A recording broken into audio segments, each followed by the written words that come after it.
ನೋಡಿ, ಯಾವುದೇ ವಾಹನಗಳನ್ನು ಈ 3 ತಿಂಗಳು 4 ತಿಂಗಳು EMI ಕಟ್ಟಿಲ್ಲ ಅನ್ನುವ ಸಂದರ್ಭದಲ್ಲಿ ನಿಮ್ಮ ವಾಹನಗಳನ್ನು ನೇರವಾಗಿ ಯಾರೋ ಸೀಸರ್ಗಳು ಅಥವಾ ಬ್ಯಾಂಕ್ ಆಫೀಸರ್ಗಳು ಬಂದು ನಿಮ್ಮ ವೆಹಿಕಲನ್ನು ಸೀಸ್ ಮಾಡುವಂಥ ಅಧಿಕಾರ ಕಾನೂನು ಕೊಟ್ಟಿಲ್ಲ. ನಾನು ಇದಕ್ಕೆ ಸಂಬಂಧಪಟ್ಟಂತೆ ಮಾನ್ಯ RBIಗೆ, ಮಾನ್ಯ ಕಮಿಷನರ್ ಅವ್ರಿಗೆ, RTO ಕಮಿಷನರ್ ಅವ್ರಿಗೆ ಎಲ್ಲರಿಗೂ ಮಾಹಿತಿ ಆಗ್ತಾಗ ಏನಾಗುತ್ತೆ ಅಂದರೆ, ನೋಡಿ, ಇದು ಗೌರ್ಮೆಂಟಿಂದ ಬಂದಿರುವಂಥ ಅಕ್ನಾಲೇಜ್ಮೆಂಟ್. ನಮಗೆ ಹತ್ತಿರದ ಪೊಲೀಸ್ ಠಾಣೆ ಏನಾಗುತ್ತಂದರೆ, ಈ ಅನಧಿಕೃತವಾಗಿ ಸೀಸ್ ಮಾಡಿ ಶೆಡ್ನಲ್ಲಿ ತಗೊಂಡೋಗಿ ಲೋಡ್ ಮಾಡ್ಕೋತಾರೆ ಗಾಡಿಗಳನ್ನು. ಇದು ಎಷ್ಟು ಮಟ್ಟಕ್ಕೆ ಸರಿ? ಕಾನೂನು ಬಾಹಿರವಾಗಿ ಕೋರ್ಟ್ ಆರ್ಡರ್ ಇರಲ್ಲ, ಆರ್ಬಿಟ್ರೇಷನ್ ಅವಾರ್ಡ್ ಇರಲ್ಲ, ಅಕಸ್ಮಾತ್ ಕಮರ್ಷಿಯಲ್ ಕೋರ್ಟ್ ಅವಾರ್ಡ್ ಇರಲ್ಲ. ಈ ಥರ ಸಂದರ್ಭಗಳಲ್ಲಿ ಏಕಾಏಕಿ ರೋಡ್ ಸೈಡಲ್ಲಿ ನಿಂತ್ಕೊಂಡು ರೌಡಿಗಳು ಅಥವಾ ಗುಂಡಗಳು ಗಾಡಿಗಳನ್ನು ಸೀಸ್ ಮಾಡ್ತಾರೆ. ಇಂಥವ್ರ ಮೇಲೆ ಕ್ರಮವನ್ನು ಜರುಗಿಸ್ಕೊಳ್ಳಿ, ಇದ್ರ ಮೇಲೆ ಒಂದು ಆರ್ಡರ್ಗಳನ್ನು ಮಾಡಿ ಅಂತ ಕಮಿಷನರ್ಗೆ, ಮಾನ್ಯ ಕಮಿಷನರ್ಗೆ ನಾನು ಒಂದು ಮನವಿಯನ್ನು ಕೊಟ್ಟಾಗ ಅವರು ಕ್ಲೀನಾಗಿ ನನಗೆ ನನಗೆ ಕಳಿಸಿದ್ದಾರೆ. ಇದನ್ನೇ ನಾನು ತೋರಿಸ್ತಾ ಇರೋದು. ಇದೇನಾಗುತ್ತೆ ಅಂದರೆ, ಇಡೀ ಕರ್ನಾಟಕದ ಜನತೆ ಅರ್ಥ ಮಾಡ್ಕೊಳ್ಳಿ, ನಿಮ್ಮ ವೆಹಿಕಲ್ಗಳನ್ನು ಸೀಸ್ ಮಾಡುವಂಥ ಅಧಿಕಾರ ಕರ್ನಾಟಕದಲ್ಲಿ ಯಾರಿಗೂ ಇಲ್ಲ, ಪೊಲೀಸವ್ರಿಗೂ ಇಲ್ಲ, ಬ್ಯಾಂಕ್ನವ್ರಿಗೂ ಇಲ್ಲ, ಲೋನ್ ರಿಕವರಿ ಏಜೆನ್ಸಿಗಳಿಗೂ ಇಲ್ಲ. ನಿಮ್ಮ ವೆಹಿಕಲ್ಗಳೇನಾದ್ರು ಸಾರ್ವಜನಿಕವಾಗಿ ಓಡಾಡುವಂಥ ದಾರಿಯಲ್ಲಿ ಇಲ್ಲಿಗಲ್ ಆಗಿ ಅಡ್ಡ ಹಾಕಿ ಏನಾದ್ರು ಹಿಡ್ಕೊಂಡಂಥ ಸಂದರ್ಭದಲ್ಲಿ ಹತ್ತಿರದ ಪೊಲೀಸ್ ಠಾಣೆಗೆ ದೂರನ್ನು ಕೊಡಿ, ನಾವು FIR ಹಾಕ್ಬಿಟ್ಟು ಅವ್ರ ಮೇಲೆ ಕ್ರಮ ಜರುಗಿಸ್ತೀವಿ ಅಂತ ಈ ಪೊಲೀಸ್ ಡಿಪಾರ್ಟ್ಮೆಂಟು ನನಗೆ ಕೊಟ್ಟಿರುವಂಥ ಎಂಡೋರ್ಸ್ಮೆಂಟ್. ಇದು ಏನಾಗುತ್ತಂದರೆ, ಈ ಸರ್ವೇ ಸಾಮಾನ್ಯವಾಗಿ ಈ ಗ್ರಾಹಕರಲ್ಲಿ ಒಂದು ಡೌಟ್ ಇರುತ್ತೆ, ಅಯ್ಯೋ ನಾನು ಲೋನ್ ತೊಗೊಂಡಿದ್ದೀನಿ ಅನ್ನೋ ಗಿಲ್ಟ್ ಇರುತ್ತೆ. ಒಂದು ಲೋನ್ ತಗೊಂಡ್ಮೇಲೆ ಅವ್ರು ಬಿಡಲ್ಲ ಅನ್ನೋ ಮನಸ್ಸು ನಿಮ್ಮಲ್ಲೇ ಇರುತ್ತೆ. ನೋಡಿ, ಲೋನ್ ಕೊಡೋದಕ್ಕೇ ಬ್ಯಾಂಕ್ಗಳಿರೋದು. ಲೋನ್ ಕೊಟ್ಟ ಮಾತ್ರಕ್ಕೆ ನಿಮ್ಮ ಹಕ್ಕುಗಳನ್ನು ಚ್ಯುತಿ ಮಾಡ್ಕೊಳ್ಳೋದಕ್ಕೆ ಬ್ಯಾಂಕ್ ಯಾವುದೇ ಕಾರಣಕ್ಕೂ RBI ಅಧಿಕಾರ ಕೊಟ್ಟಿಲ್ಲ. ಮಿನಿಮಮ್ 6 ತಿಂಗಳು NPA ಆದಮೇಲೆ 6 ತಿಂಗಳು ಕಟ್ಟಲಿಲ್ಲ ಅನ್ನುವಂಥ ಸಂದರ್ಭದಲ್ಲಿ ಅವರು ಆರ್ಬಿಟ್ರೇಷನ್ಗೆ ಹೋಗಿ ಆರ್ಬಿಟ್ರೇಟರ್ ಅವಾರ್ಡನ್ನು ತೊಗೊಂಡಿರಲೇಬೇಕು.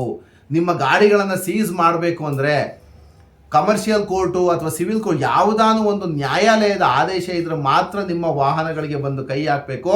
ವಿತ್ ಪೊಲೀಸ್ ಪ್ರೊಟೆಕ್ಷನಲ್ಲಿ ತಗೊಬಂದು ನಿಮ್ಮ ವಾಹನಗಳನ್ನು ವಿಡಿಯೋ ಮಾಡ್ಕೊಂಡು ಗಾಡಿನ ಸರೆಂಡರ್ ಮಾಡ್ಕೊಳ್ಳೋ ಅಧಿಕಾರ ಅವ್ರಿಗೆ ಇರುತ್ತೆ ಹೊರತು, ಕಾನೂನು ಬಾಹಿರವಾಗಿ ಈ ಥರ ರೋಡ್ ಸೈಡಲ್ಲಿ ಅಕ್ರಮವಾಗಿ ಸೀಸರ್ಗಳನ್ನ ಹಾಕ್ಕೊಂಡು, ಯಾರೋ ಲೋನ್ ರಿಕವರಿ ಬಾಯಿಗಳನ್ನ ಹಾಕ್ಕೊಂಡು ಗಾಡಿಗಳನ್ನು ಸೀಸ್ ಮಾಡುವಂಥ ಅಧಿಕಾರ ಅವ್ರಿಗಿಲ್ಲ, ಕಾನೂನು ಕೊಟ್ಟು ಇಲ್ಲ. ಇದನ್ನು ದಯಮಾಡಿ ಅರ್ಥ ಮಾಡ್ಕೋಬೇಕು.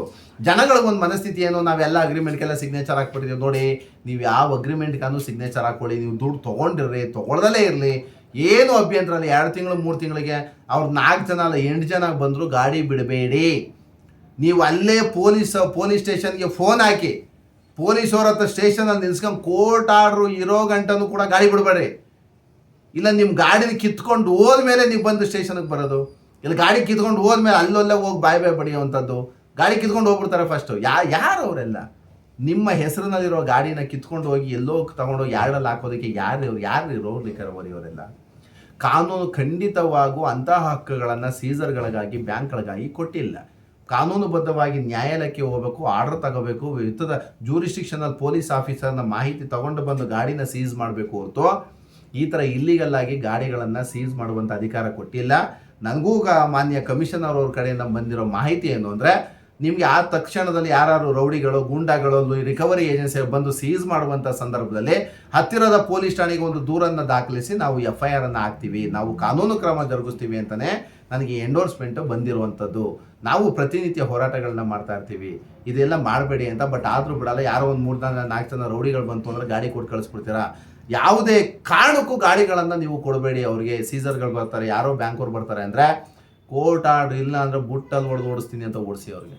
ಕೋರ್ಟ್ ಆರ್ಡ್ರ್ ನಿಮ್ಮ ಹತ್ರ ಇರಲೇಬೇಕು, ಗಾಡಿ ಕಿತ್ಕೊಂಡು ಹೋಗಲಿ, ಪರವಾಗಿಲ್ಲ, ನಡೆಯುತ್ತೆ. ಕಾನೂನಿಗೆ ತಲೆಬಾಗಿ. ಕೋರ್ಟ್ ಆರ್ಡ್ರ್ ಇಲ್ಲದೆ ಏನಾದ್ರು ಬಂದರೆ ನಿಮ್ಮ ಕಾನೂನುಬದ್ಧ ಹಕ್ಕನ್ನು ಚಲಾಯಿಸಿ ಹತ್ತಿರದ ಪೊಲೀಸ್ ಠಾಣೆಗೆ ಕೊಟ್ಟು FIR ಹಾಕ್ಸೋ ಗಂಟ ಬಿಡಬೇಡಿ ಅಂತ ವ್ಯಕ್ತಿಗಳ ಮೇಲೆ. ಹಂಗಾಗಿ ನಾನು ಹೇಳುವಂಥದ್ದು, ಕಾನೂನು ಬಾಹಿರವಾಗಿ ಬಂದವ್ರ ಮೇಲೆ ಗಾಡಿಗಳನ್ನು ಕೊಡಬೇಡಿ, ಸೀಸ್ ಮಾಡೋದಕ್ಕೆ ಅವಕಾಶ ಕೊಡಬೇಡಿ, ಒಂದು ಟೈಮನ್ನು ತಗೊಂಡು ಕಟ್ಕೊಳ್ಳಿ ಅಂತ ಹೇಳ್ತಾ.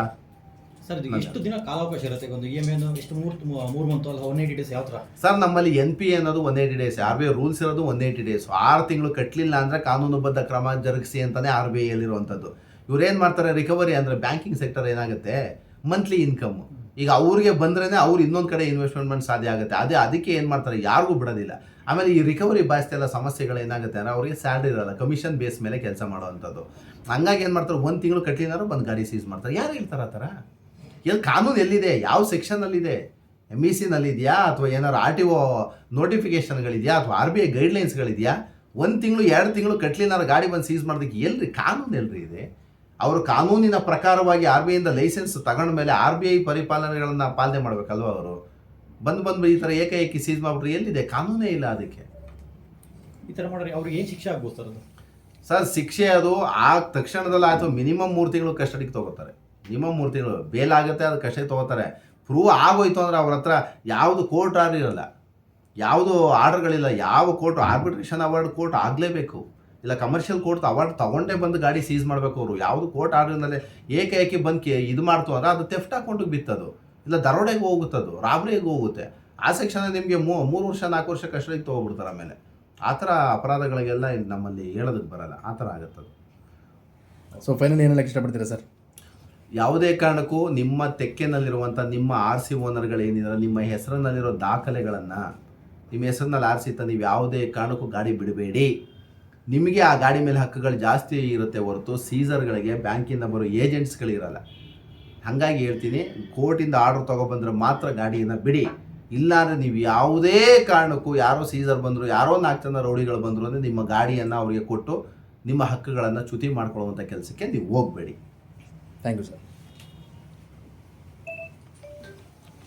Sir home loan